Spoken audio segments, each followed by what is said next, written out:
Welcome, welcome, welcome to the Related Views podcast with me, your host, Ken, aka Big, here with my nephew and co host, Tony, aka Little, a weekly podcast in search of living our best life. Don't forget to hit us up on social media on Instagram at Related Views. Hit that follow button.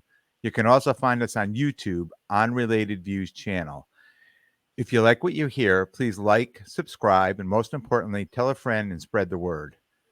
I'm so excited today to have my good friend Ana Gopoian here on the pod. In 2013, Ana started co-facilitating a hope and support group for the town of Wallingford. In 2016, she founded TriCircle, which inspires individuals and families to overcome the disease of addiction and also how to move forward in life after the loss of a loved one. Currently, in Connecticut, there are 15 monthly support groups in various towns, both in person and virtually. They also offer a wide range of clinical services in their Middlefield office. In 2015, Ana received a BA in social science, also received certifications in progressive recovery coach, recovery support specialist. In 2017, an associate's in drug and alcohol counseling, certificate substance use counseling. That's a lot, Ana. So much going on here. How are you today, Ana? Thank you so much for being on the show. Oh, I'm so glad I'm going to get a turn. This is so exciting to watch it evolve for you and for Tone, and just really an honor and a privilege to be here. I'm great, actually, to answer your question.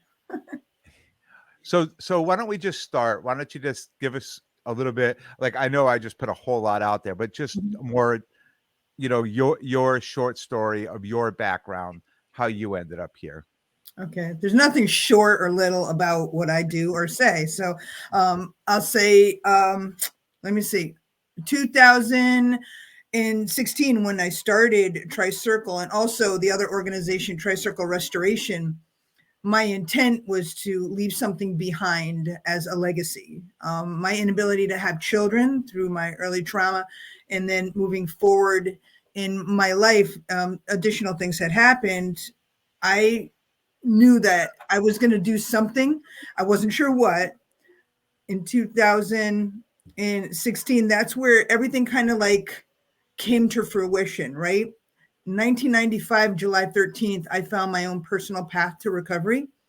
And I knew then I was being given a second life in one lifetime, an opportunity that I did not want to waste. And I also know, over the years of engagement, not everybody gets that opportunity. So I can look back, but I don't stare when I look at my past, right? So there's some stuff that's happened. Mm-hmm. And I can't get caught up in that because it'll rob me from where I am right now in this present moment and where I want to go. And that kind of gets folded into where I am in life now with the support groups and how I try to participate in every day, right? My self-care, where I want to spend my energy, what I want to do to move forward. So, my personal recovery path, I'm just incredibly grateful. And, I try to do something different every day. If I make mistakes, they want them to be new mistakes. I want to be able to take into consideration the parts of the system that I believe are broken. So I'm not out there making tons of friends when it comes to what I want to do different. And that's okay. Somebody's got to do it, right? So I haven't hit a social norm yet. I was joking earlier about the fact that, why start now? So I have the ability to really speak up and say things that maybe other people don't say because they feel still restricted due to having loved ones, children, whatever, So yeah, I'm one of those people that will say things. I'm learning how to say them differently. So I'll say that too, right? So TriCircle, I knew that the disease of addiction needed to be looked at systemically. Everybody's affected and everyone knows someone.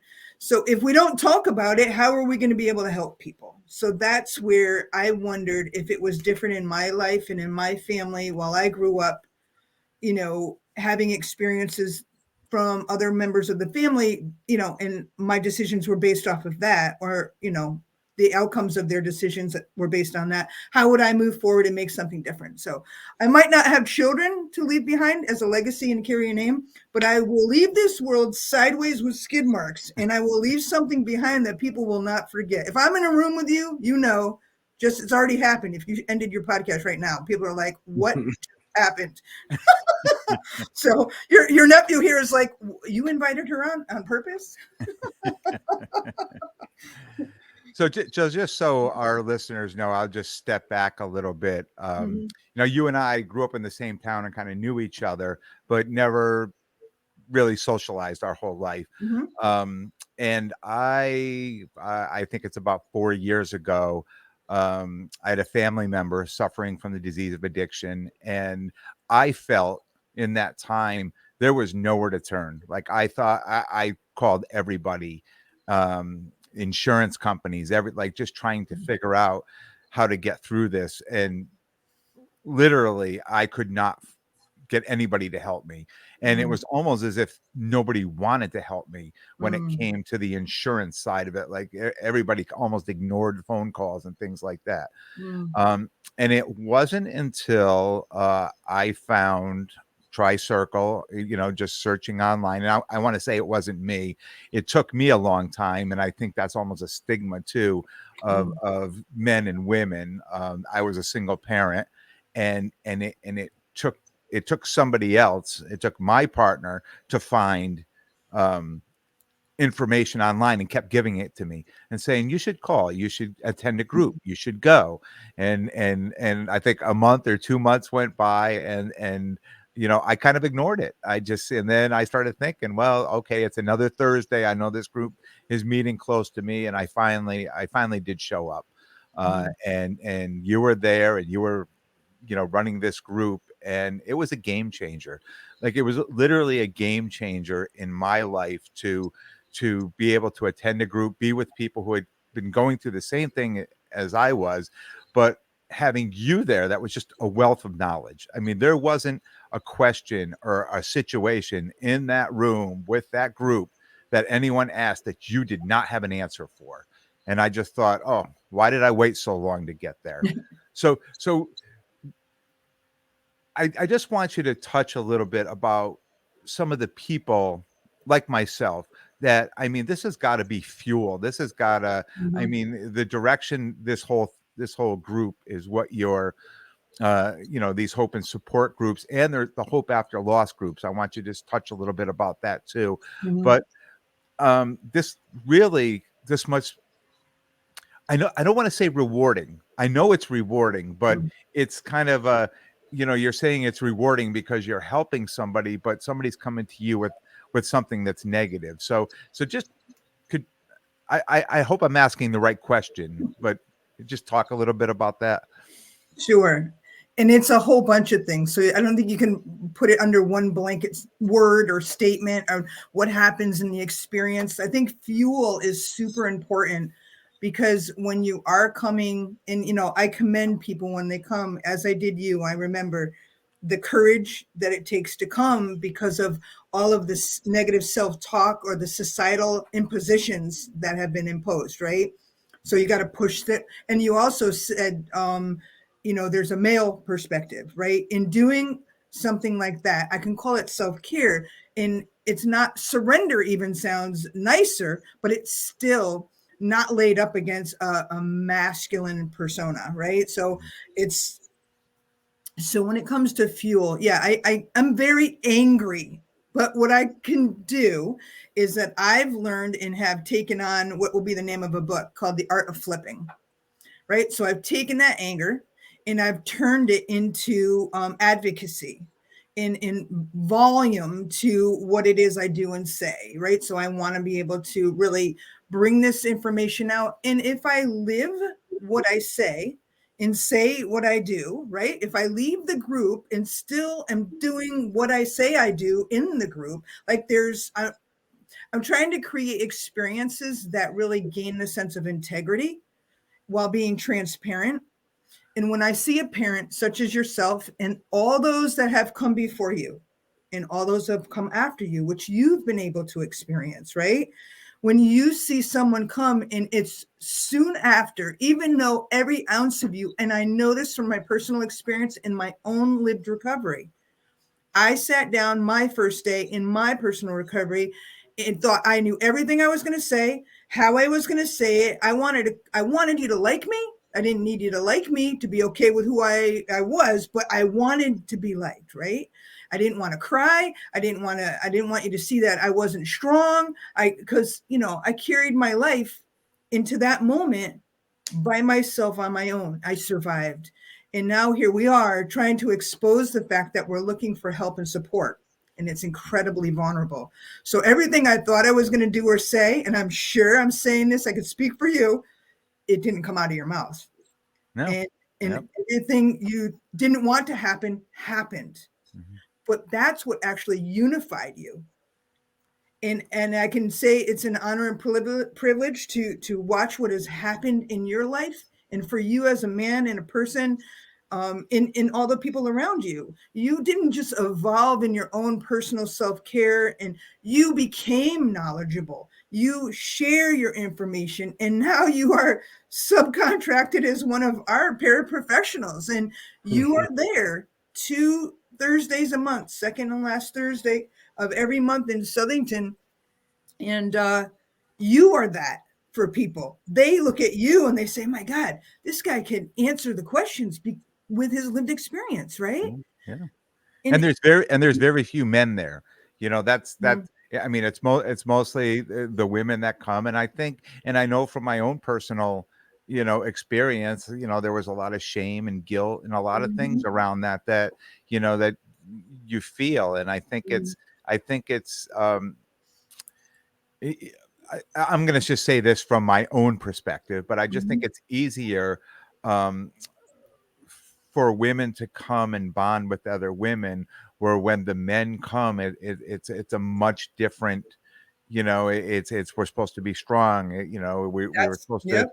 you Yeah. know, and you're hurting, you're showing up to these meetings, you're hurting, and Mhm. and you don't know if you can be strong, and then Mhm. when you show up and you're vulnerable and you realize it was okay, I Mhm. was vulnerable, I put myself out there and it was Yep. okay, like Yep. people accepted me, Yep. and moving forward, and I hope, I really hope it, like being the male figure there, that bring more people in, just to say, hey, it's okay, come on in, tell your story, Mhm. we're all good here, but Mhm. You've I know it's still tough. Yeah. you've joined her army. Yes. Yeah. Yeah. Yeah. And it's Yeah. amazing. You think these rooms would be packed. We say this when there'll be, if there's one, say we've had meetings and no one showed up, right? Yeah. And I'd like to believe those are because of the people that have come, have got what they needed, and they moved on, right? And that has happened, and Yeah. they'll come back every once in a while. But it doesn't make sense. That's the power of the stigma and the shame and the guilt and the isolation. And I always say, stigma, shame, guilt, isolation are just as detrimental as the disease. Mm. So, in the process of flipping it over, you want to take those things as fuel as well. Because in the very beginning of my personal recovery, I can't say it the way I said it, but someone said I was not part of the percentage of people that was going to make it. And that is where I picked up spite and flipped that into an asset, and I stayed. It'll be a shirt. I won't say it now, but yeah, it fueled me. And anything that tries to rob me of living well, I look at that, I remember that, and I say, really? Watch me. Yeah. Watch me. Right. So yeah, you join the team, you join that forward movement. Like Tone or Ken, when you're little and you're in a pool and you go around the pool with all your pals, right? Yeah, the And you get that whirlpool. force, right? And it's a force, right? If you turn into it, you can't just solely change the direction of it. You Yeah. have to really stand there and break it back down. You have to So convince enough people to go with you in the wrong direction. Yeah. Yeah. yes, but it's possible, right? Yeah. Yeah. Yeah. So I might not be on a path of uh, like ease in the matter of speaking. It might not be the easiest path to take, but I believe when enough people join the force, that the direction will change and we will be able to make a difference on how the disease of addiction is looked at. Mm. And people are given the empathy and compassion in the easy access to resources. Because as Ken, how many places you called? How many? I mean, I'm not crisis intervention, but because my name and number is out there, I get calls all the time, and it's very hard for me to not almost like accept the challenge. You know, Anna, you, you can't even say it's very hard for you not to, because I know you're first in line. Bring it on, bring it on. And I know you are, and I know the passion you have with this. And I'm just going to share with the listeners in one of the meetings, the last meeting I was in, we had a young lady with a young daughter, and she attended virtually, and she said, I would really like to, come to an in-person meeting. I'm new in the area, and I would have to figure out childcare. She goes, although when I was talking to Anna, she said she would provide childcare for me so I could come to a meeting. And I'm like, yep, that I looked That at my sounds about right. Yeah. and I said, yep, that's Anna. Yeah, she knows Anna. Yeah. Yeah. I mean, it just this that I know that's how passionate you are about this, and how available you are to everybody, no matter time, day, night, weekends, whatever you have going on. I just know that your dedication is second to none. Thank you. And that is something that we asked for in a recent request for funding, because, we need money to make these things happen, right? So if we look at things and we kind of like stand back and say, well, what are the obstacles of access, right? Childcare, just for this woman to get support and be able to be present for herself, right? And know that her child was safe.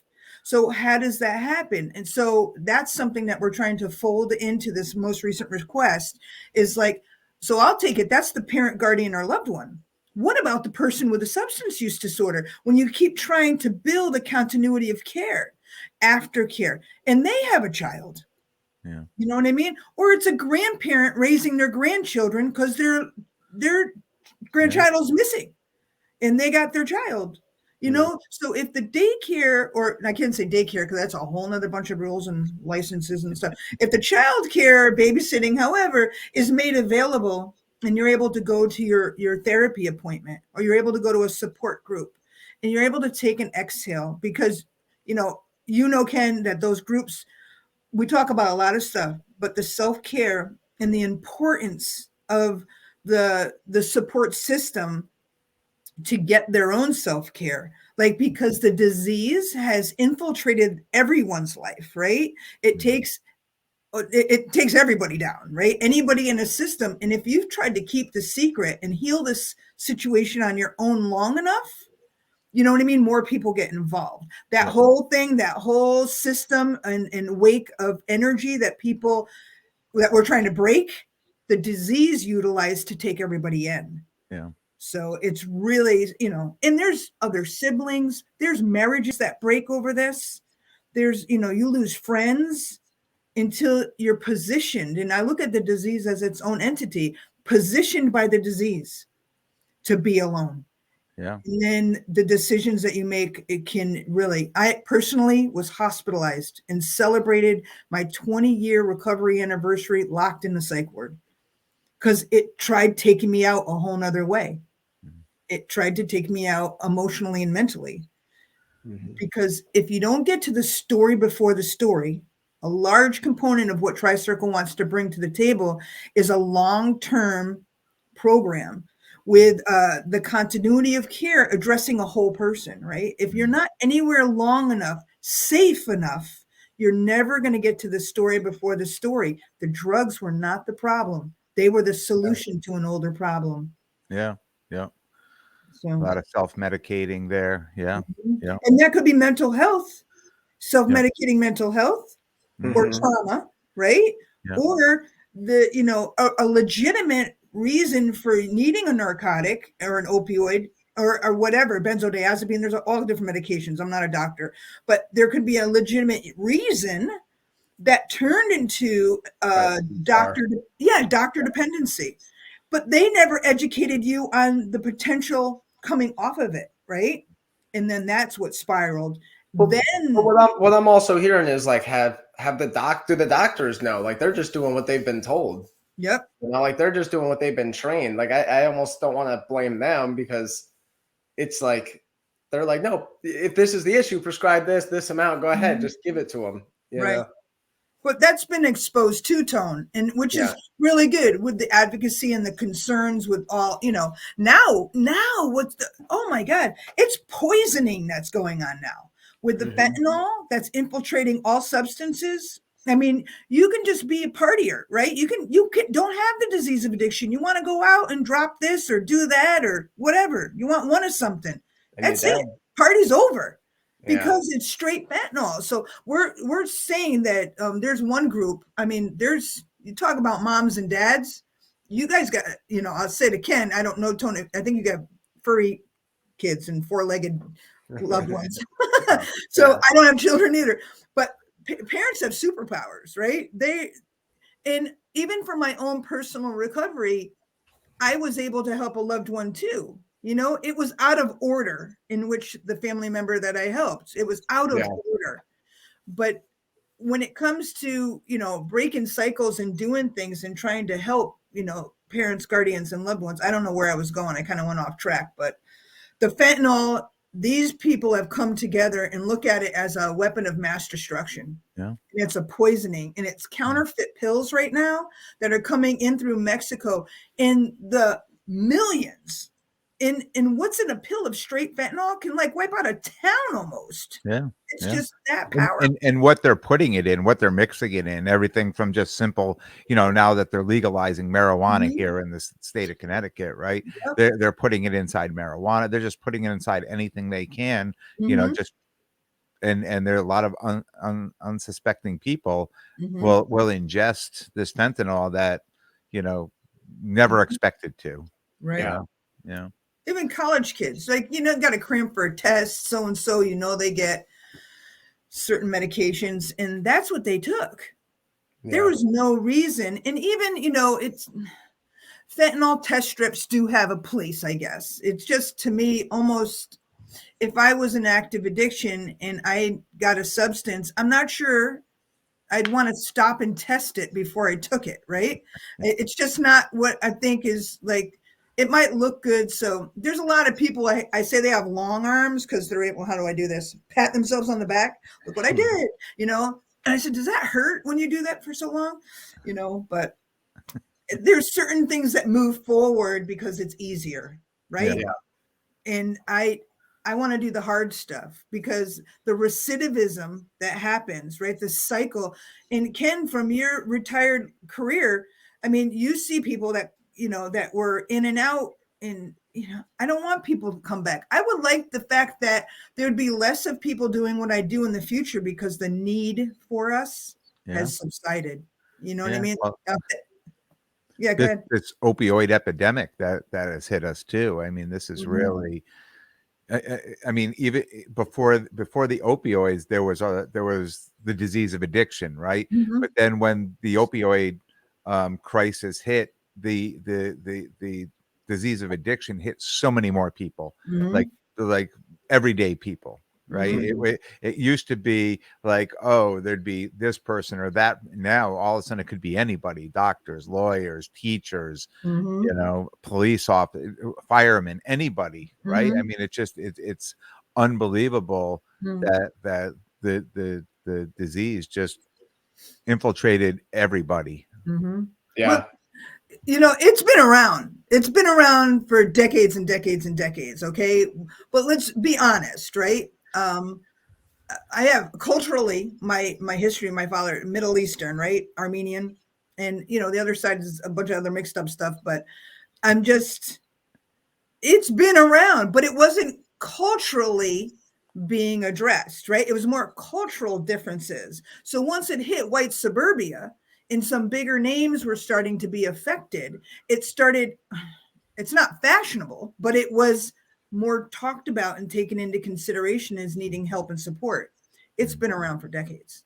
Yeah. It's been around. But now we hit some white neighborhoods and some white people, right? So we don't want this to turn political, and we don't want to get this turned into some challenges. But I personally, in TriCircle, first of all, wants to treat the whole disease, right? So we have to bring into the conversation those that have died, We have to say their names. We need to build in the lived experiences of their loved ones into our solutions because they are valuable. And if we say their names and we keep moving forward, acknowledging them from being here and making this world a different place, like they were loved, but they're not gone in vain, right? But what about the families, guardians, and loved ones left behind? If you want to treat the whole disease, you got to take them into consideration too, right? So that's where Hope After Loss groups evolved, because Ken, I don't know that you know the folks that have been in that Southington group that you started in have lost their loved ones, some of them. Yeah, I And- know a few. Yeah. Yeah. Yeah. And now they have the other group to go to, but that's not the group anybody wants to be part of. But the fact that they have a community that they can be together and understand and have lived experiences and conversations where they're understood. See, otherwise the disease will take them out that way. Yeah. You know? So Tony, I have a feeling I cut you off. No, I just cut Ken off. So No. Did you want to jump in, Tone? No. Like, it's, I don't know, it's scary. It sucks, you know, and to have to go through that, even listening, like the things you're unaware of is, you know, how much this disease and how much, you know, this whole thing affects everybody. It affects everybody. Yeah. It's the not whole just family. one person. Yeah. It's not just the person who's addicted. And I've seen it. I have a lot of friends who, particularly heroin, you know, I really believe that takes your soul when you do it for a while, you know, and just what they've gone through, what their family has gone through. I think it hurts the family more because they love this person, and to see them go through that and they become someone that they were never.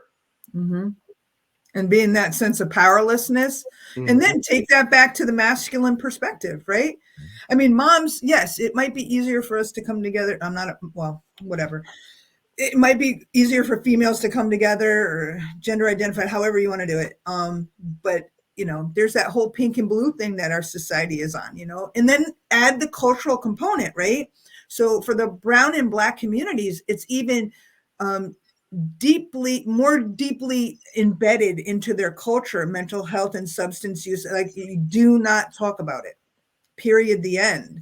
So trying to create platforms that are supportive, that's another one of our initiatives that we've set out for funding, is we're trying. Now, I will not run those groups. It's not my lived experience. I don't go to Hope After Loss, not my lived experience. Right? But we know people that can provide those resources, and that's what we want to bring to the table. Everybody knows someone. It doesn't matter where you live or who you are or where you came from. So in your opinion, why don't people want to talk about it? Is it too hard? Do people not have the answers? Are they scared? Do they, you know, like, is it going against, you know, big pharma? If you want to get down there, like, why are we not? Why? It's multiple reasons, right? Let's just take it to the real, the stuff that nobody wants to talk about, right? I'm embarrassed. Is it a personal failure as a parent or a loved one, right? Like, I tried to help them, everything I did. Is it a reflection on me, right? You know, and then when you go to big pharma, insurance, you know, like, you know, I can get in trouble, right?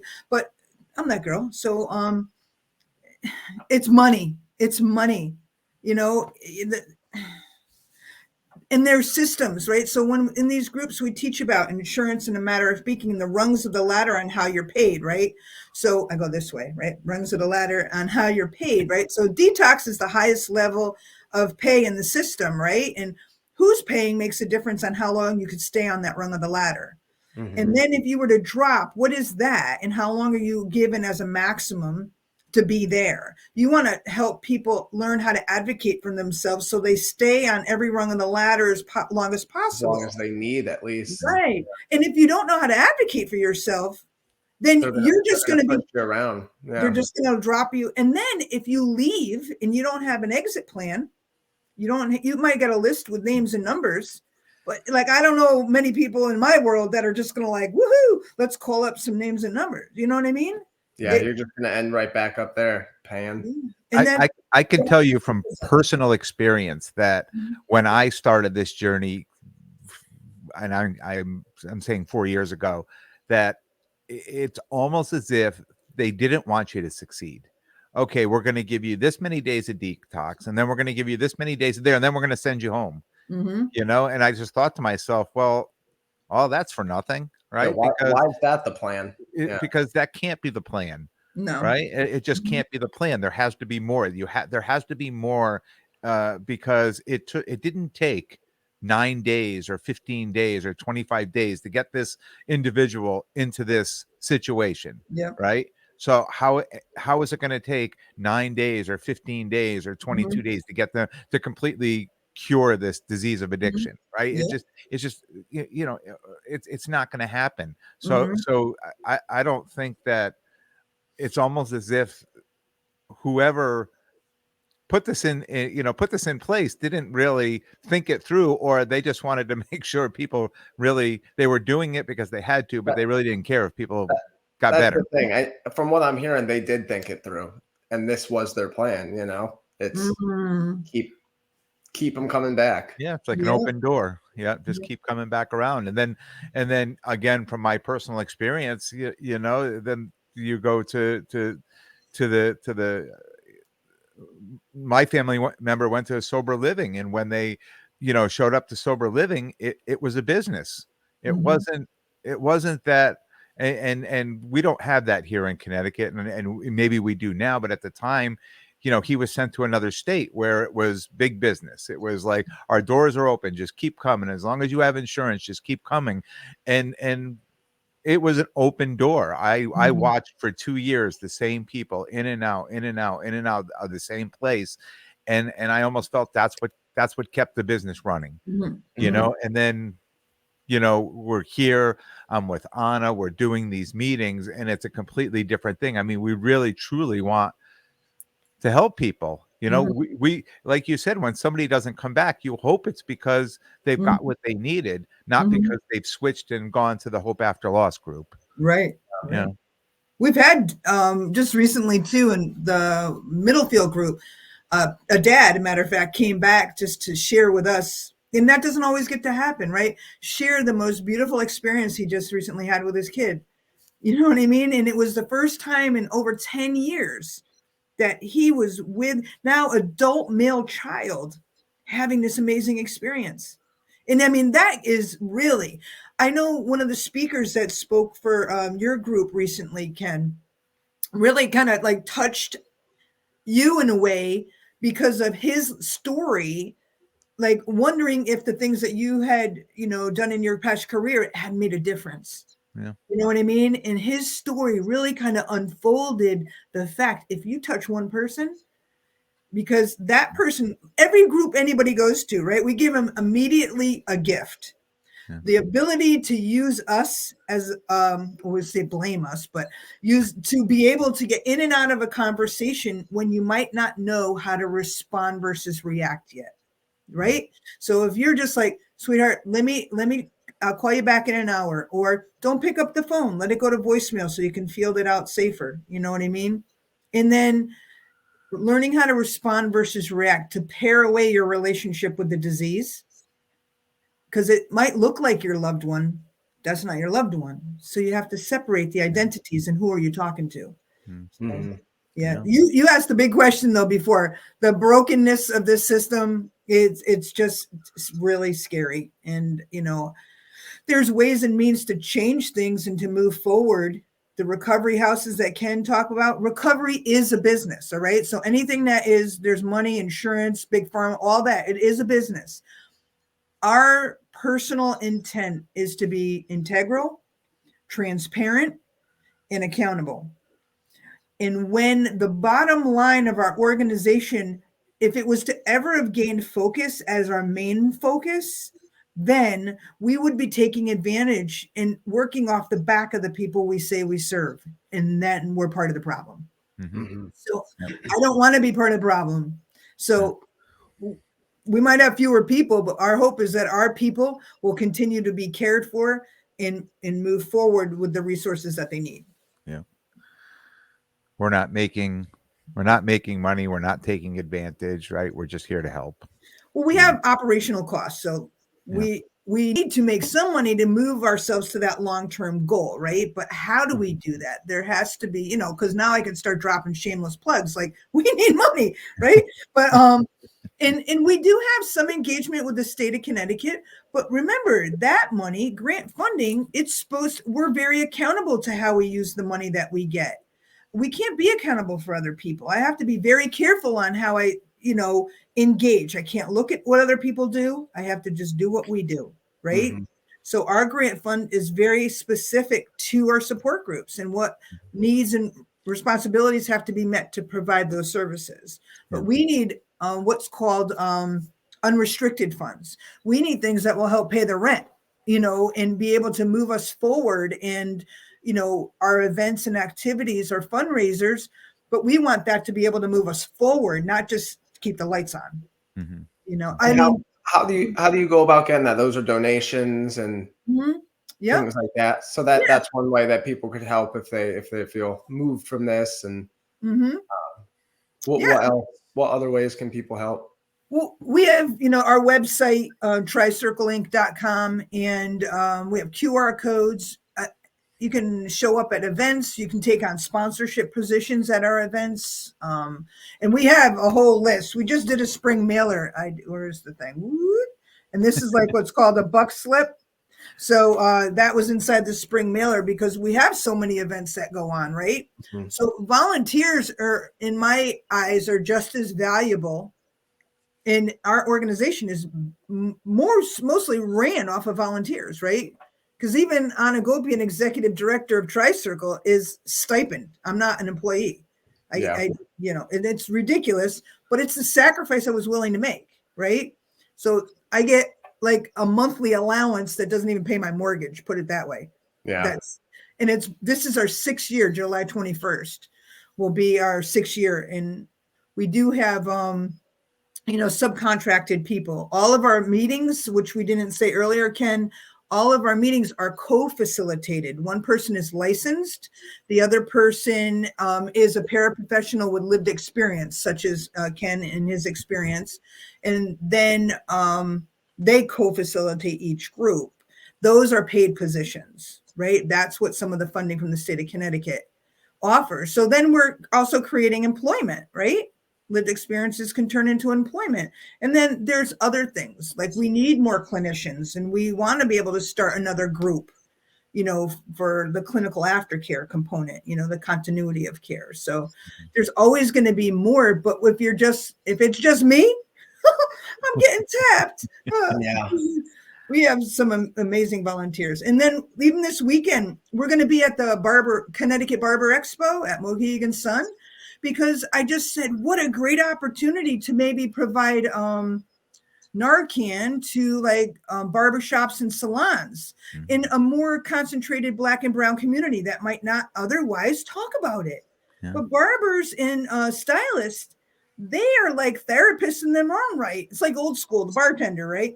Like that's like the therapist in a matter of speaking. So anywhere there's a bathroom, the potential to overdoses. And if we can get Narcan in someone's hands or even open the conversation that we have support and resources, I think it's beautiful. I know I volunteered at the expo last year, and that was kind of an aha moment to me. I was handing out Narcan, and I thought to myself, like people are going to avoid me. They're not even going to want to come near me when I'm trying to hand out Narcan. Mm-hmm. But we jumped out in front of the table, and we were like moths to the light, right? I mean, just people were coming, and the stories we were hearing and the conversations. That was really when the saying "everyone knows someone." That was where I really believed that statement, because everybody who walked up, you probably maybe remember offhand how many we handed out that day, but it was just an unbelievable amount, and met so many people and heard so many stories. And it was and definitely the banner behind the table, Ken, do you remember?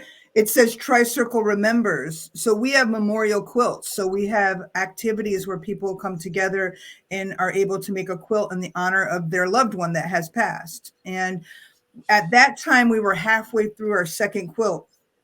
And so I took all of the squares from the first quilt plus all of the ones that were already completed and had them put on this massive banner that says TriCircle Remember. So that was behind the table. Yeah. And so that's the reality of the disease. I mean, that is happening, but we don't want that to continue happening. And a lot of the people that are here in honor of their loved ones don't want that to happen to anybody else. And then that's where, they continue to advocate and participate for that same reason too. People yell at me and, they're angry. Of course, they're hurt. So you kind of got to pare back. One woman was like, I don't want my kid on your quilt. I said, I don't want your kid on my quilt either. Right? Yeah. Like, how do you talk to that fear? How do you talk to that reality in that person's life in that moment? Like, you got to let them talk. Yeah. Is it 2:00 in the morning or 12:00 in the afternoon, or did they just rob all their jewelry? They're pissed. You know what I mean? And if that's valid too. Yeah. Yeah. Yeah. So there's ways to engage and help people to learn how to empower themselves. And again, respond and give purpose. Ken left that meeting. If he never came back, his life is going to be altered because of the experience he had. Of course. Yeah. And I never stopped coming back. Yeah. And that's where the value definitely that he has to offer. There's so much value in what you have to offer, and it speaks volumes with the lived experience, and it gives purpose to the pain in a matter of speaking, Yeah. I heard something this past week that this all makes me think of, for you and for Ken, for you. And it's funny because there's two parts, fits perfect. I heard you heal to heal others and you're blessed to bless others. So I know that's what happened here. So now you're giving back. You can't keep what you have without giving it away. How's that? That'll tag another one for you. There you go. I'll put that in my bank. She's adding to the life lesson section. Oh yeah. And then what's the one that I say that I will die with? The beautiful thing about learning is you can't get worse. Right? So you just got to try, because even in trying, you've already succeeded. No matter the outcome, the trying was the part, right? Yeah, the engaging of it. Yeah. That's it. Sometimes the increments of change, it's not necessarily calling somewhere or showing up, but maybe just writing down the address and the phone number. That's an increment of change. Yeah. That's like a micro something. And then it's a small, tiny components and forward movement. As you get the whirlpool going. Hey, see? In the good way. Yes. Yeah, absolutely. So Ana, talk to us a little bit about the clinical services they offer at the Middlefield office. We have at this point 3 master level licensed clinicians that offer in-person or telehealth opportunities for individuals, couples, and families.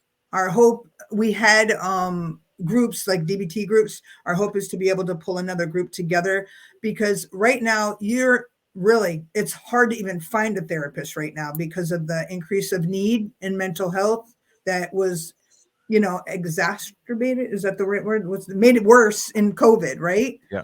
I mean, it was made worse. So the mental health and anguish that was brought about. So there's a lot of need for that. But we have in our Middlefield office too, we also have resources. Sometimes that's where we'll have a quilt square making opportunity. And then that's where we can, if people need some help, just talking and conversation, it can be done there as well. And board meetings happen there, things like that. But the clinical services, having the telehealth option, it's super important. We have, you had one of our clinicians on in one of your last episodes. So that person is amazing, has small client base there. And then we have 2 other clinicians that work with us there. Everybody's listed too on our website.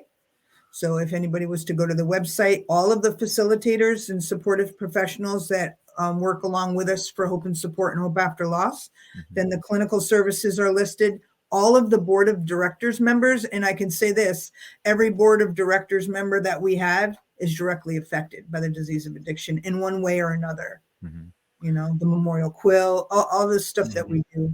That's what brings us all together. Right? Yep. So why don't you tell people how they can reach you, where they can find you, how they can volunteer, how they can donate, how they can just connect with you if they need Mhm. to? Well, I guess social media wise, we're volunteers. We need a lot of help. So there's a lot of things that I'm good at, and then there's a lot of things that I don't have a clue, right? Which is the beauty of humility, right? When you're able to step back and allow the people to do what they do, and you bring them close, right? So we have opportunities for the Communications and Public Relations Advisory Board. We have a fundraising and events advisory board. We have a clinical advisory board. And then I think there's all the events. Like some people don't necessarily come to the monthly advisory board meetings, but they come to the events themselves and they want to help out that way actively at the meeting. So you can stay in touch with us and get involved like through the CC list and see what's coming and then participate when the event happens. Financially, we have PayPal for giving. You can attach us to your Amazon account. We have Venmo. We play Setback twice a month. It has nothing to do with the disease of addiction. It's something outside of it, which is super important. We have a blast. So we play cards and the 1741 Pub and Grill in Middlefield from behind Lyman Orchards or part of Lyman Orchards. And, you know, half of the money that's at the door goes to TriCircle. It's not a lot of money, but we get to share what happens, you know, with us when the opportunity presents itself. And then there's cash prizes, so that's always cool. And they got good food, so it's like kind of win-win all the way around. So that's the first and third Wednesday of every month. The expos this weekend, I still need help with that. What else do I got? I got a list The here. expo's at Mohegan Sun. Yes, Yeah. yes. Yeah. And I understand. Saturday, Sunday, both days. It's actually Saturday, Sunday, Monday. So Excellent. if you're at all interested and you have some time, just let me know so I can tell you where in the calendar, and you don't have to pay to get in. I will get the bracelet for you as part of our activity team, you know, and yeah, it's a pretty amazing thing to be present to. Jay was one of the people that shared at one of our meetings that Ken had experienced. And I spoke about Jay on an earlier episode, one of the earlier episodes, as one of my weekly positives. Just being able to listen to him talk and hearing his story was just unbelievable. Yeah. Yep. And the thing, you should have him come on. He's got that's the largest international barber expo in the world. And he's a very humble guy. And most people will never know all the things that he does to give back for his, you know, just out of pure gratitude, you know, but he's a businessman. He doesn't just give people opportunity to do something if they have a past record or whatever, they can move forward. He teaches them business and how to thrive in life. You know what I mean? There's so much more than putting down a substance and changing the way you live. Yeah. And if you don't choose to change the way you live, behaviors can be the trip up and the transfer of addiction. And the pain of those alone will actually bring you back to a substance. So the cycle is deep. If you're not hip to it, disease wins, right? So I think the best way to get back at the disease of addiction from my old part, my spite-driven kind of things, the best way to get back at it is to live well. To do better, to succeed, yeah. Yes, yeah. That's the almighty F-bombs that I throw. That I haven't thrown today. Yeah, you did well. Even though we've changed now from a kid friendly, so we can put, so people can leave comments now. Yeah. So just a completely different direction. Just for a second here, I just realized that people kept saying, "Oh, I'm trying to leave comments and I can't leave comments on the YouTube," and I kept looking and it looked like they were on, but then you're when like, well, do better, figure it out. yeah, so then when I really investigated it, it's because I said we were kid friendly, and when you're kid friendly, it just automatically won't allow anybody to comment or say anything. So I took us off kid friendly. We're going to stay classy, but we're not kid. But we're not kid friendly, so people can leave comments now. Right? Can I ask Tone? Can I ask you a question personally from your perspective? I mean, and in no way, shape, or form do I call my spirit old, but I'm older than you. And what? Because I'm thinking you fall within the millennials, correct? Yep. Okay. So I just did it in our newsletter. Another fantastic way to get in touch with us and stay connected is through our newsletter, which if you went back in our archives, you can actually see Ken did an interview with us in our past issues are on our website as well. And this past, I think it's number 18, the newsletter that just went out in May, I spoke about the millennials and wondering, like, because I don't want to believe that they're lazy and they're entitled and like, all the stuff that adults are saying, Of or course. older people are saying, or old people are saying, because that's what we perceive because we came from a different generation and different way of doing things. We didn't have social media, blah, blah, blah. So how do you guys involve yourself in changing the world? Like, how do we get you to engage with us as volunteers? Like that was part of the story and how, you know what I mean? Because you have so much to offer. Yeah. I don't know if most of us are there yet. I think we're all just trying to like survive, if I'm being honest. Like, I don't know, we've all been put in this situation, and I say it that way, that's wrong. Like we all got into this situation of say like student loan debt and like all the, and inflation and like trying to pay for things, and like half of all my friends still live with their parents. It's like, I don't know. I know in like cycle of life, like you spend so many years trying to like make it, and then you reach a point and you're like, okay, now I need to give back. So I don't know how to answer your question. Do you see integrating the giving back into the making it? I personally do. I see this is giving back, right? So I see this. Yeah. Well, I mean, even, again, I'm going to bring it up for the 5th time, that I told a story that I heard a couple weeks ago on here about how you find happiness. And that's helping other people find their happiness. It's this whole story of balloons, I won't go through it again, but I do believe that. And I think my giving back is, I originally went to school to be a therapist, for psychology, and I think I'm really good at it, even though I never like ended up there. I don't know. I give back by helping everyone I can. I just feel for me personally, even to like go to places, I work all the time. I'm so busy trying to pay my bills that it's hard to justify, Right. And this podcast, I don't have those answers. So go ahead, Kev. I was going to say, the podcast becomes more of like self-care, right? I mean, this is what started out therapeutic.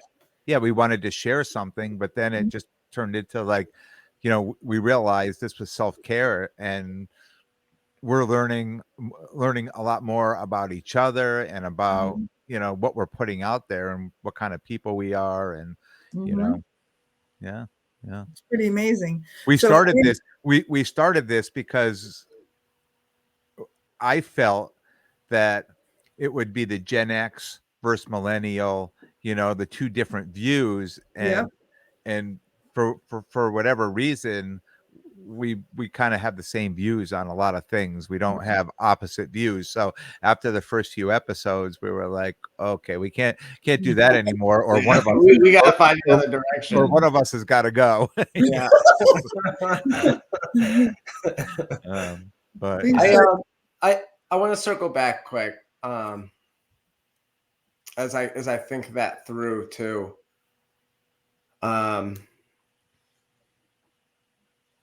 I totally forgot what I was going to say.